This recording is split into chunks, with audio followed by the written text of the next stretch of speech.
Vous êtes sur un yacht dans le sud de la France et vous vous perdez en mer. Votre téléphone n'a pas de signal et le GPS cesse de fonctionner. Il n'y a aucun moyen pour vous de nager jusqu'à un endroit sûr. Vos chances de survie sont pratiquement nulles. L'histoire d'aujourd'hui ressemble un peu à ça, mais au lieu de l'ambiance ensoleillée de la Côte d'Azur, imaginez les vents glacés de l'Antarctique. Et au lieu d'eau calmes et bleues, vous avez tout autour de vous une mer remplie d'icebergs immenses, à perte de vue. Ah, et oubliez téléphone et GPS, ils n'existaient même pas à cette époque. Alors oui, survivre à une telle situation est fondamentalement impossible. Mais pour l'équipage de l'Endurance, ce ne fut pas simplement un scénario hypothétique, ce fut leur réalité. Et pourtant, ils survécurent en abandonnant leur navire. Avance rapide de plus de 100 ans, et les scientifiques ont enfin retrouvé leur embarcation dans les profondeurs de l'océan. Désormais, une nouvelle imagerie 3D nous permet de revisiter l'une des plus passionnantes histoires de survie réelle. Bien, reprenons depuis le début. En 1914, l'explorateur anglo-irlandais Ernest Shackleton rassembla 26 hommes pour l'aventure la plus audacieuse de leur vie, traverser l'Antarctique. Il s'agit d'un des endroits les plus rudes de la planète. Un désert glacé avec des vents violents, de longues nuits sombres et des températures glaciales, pouvant descendre sous les moins 60 degrés Celsius. Mais pour l'équipage de l'Endurance, ce voyage semblait promettre une belle aventure.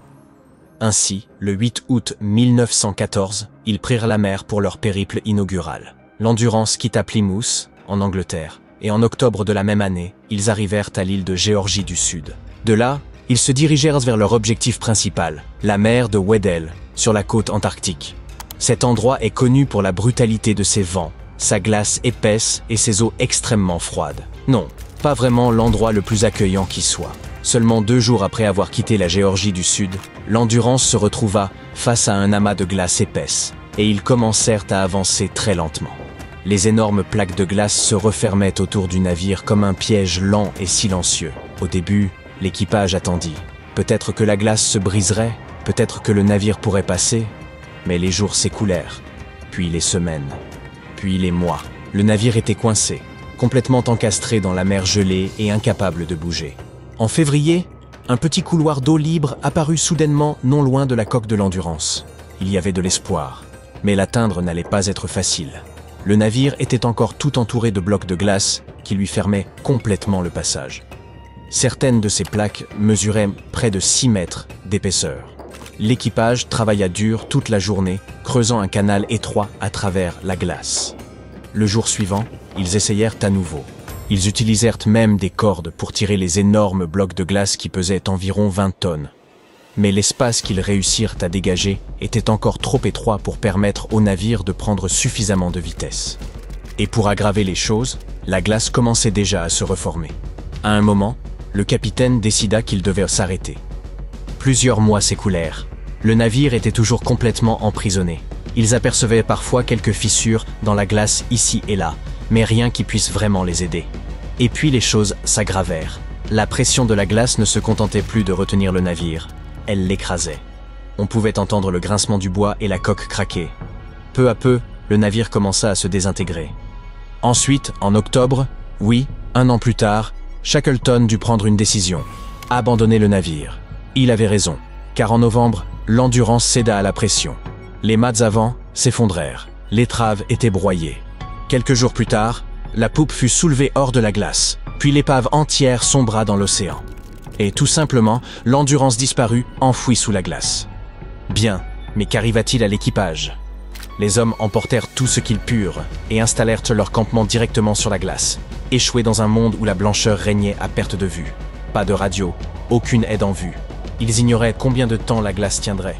Pendant des mois, ils dérivèrent avec la mer gelée, survivant sur des plaques de glace en mouvement, toujours sur leur garde. Finalement, ils embarquèrent sur de petits canots de sauvetage de bois et commencèrent à ramer à travers les eaux glaciales, esquivant les icebergs menaçants, luttant contre des vagues qui les trempaient jusqu'aux os. C'était épuisant, glacial, terrifiant. Mais ils persévérèrent. Enfin, ils accostèrent sur une bande de terre rocheuse et isolée, l'île de l'Éléphant, leur premier sol ferme depuis plus d'1 an. Mais l'endroit était inhabité et n'offrait aucune réelle chance de sauvetage. Alors, Shackleton sélectionna 5 hommes, chargea le canot de sauvetage le plus robuste et mit le cap sur 1300 km d'océan ouvert afin d'essayer de trouver des secours. Le voyage dura plus de 2 semaines, et ils affrontèrent tout ce qui pourrait rendre fou un homme, tempête, embrun gelé, et des vagues de la taille de petits immeubles. Mais Shackleton ne perdit pas foi. Perdre ses hommes n'était pas une option. Grâce à son incroyable force de caractère, ils réussirent à atteindre la terre ferme. Ils débarquèrent sur l'île de Géorgie du Sud, mais hélas, du mauvais côté.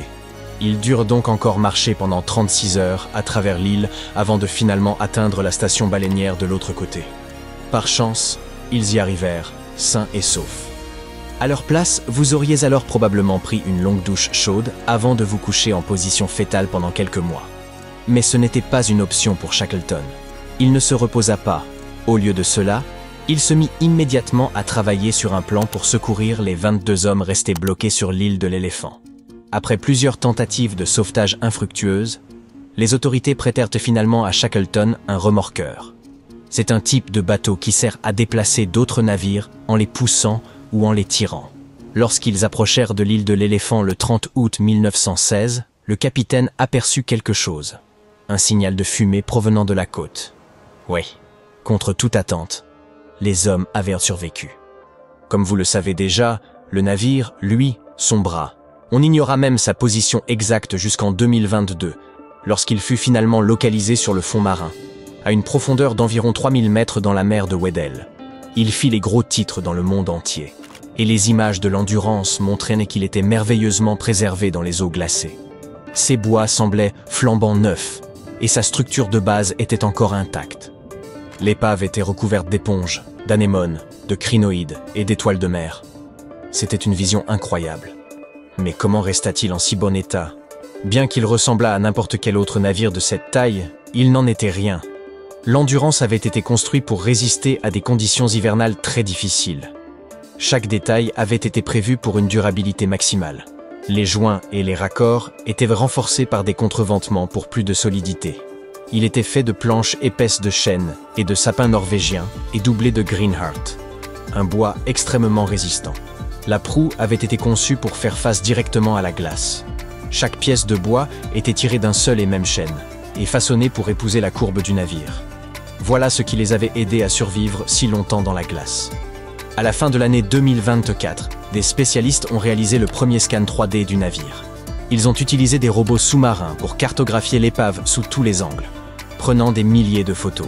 Celles-ci ont ensuite été assemblées pour créer un double numérique. Et maintenant, vous pouvez le consulter en ligne. En revanche, ne songez pas à jamais vous approcher de l'épave.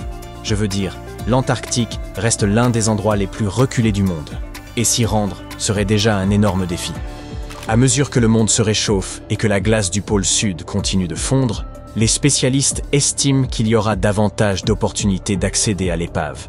Mais ils souhaitent la protéger. Le problème de la préservation de l'Endurance a longuement été abordé. Une idée serait d'obtenir des organisateurs de croisières qu'ils acceptent de ne pas s'approcher de l'épave. Il est donc probablement prudent de dire que, d'une manière générale, nous ne pourrons probablement jamais la visiter de près. Du moins, pas dans un avenir proche.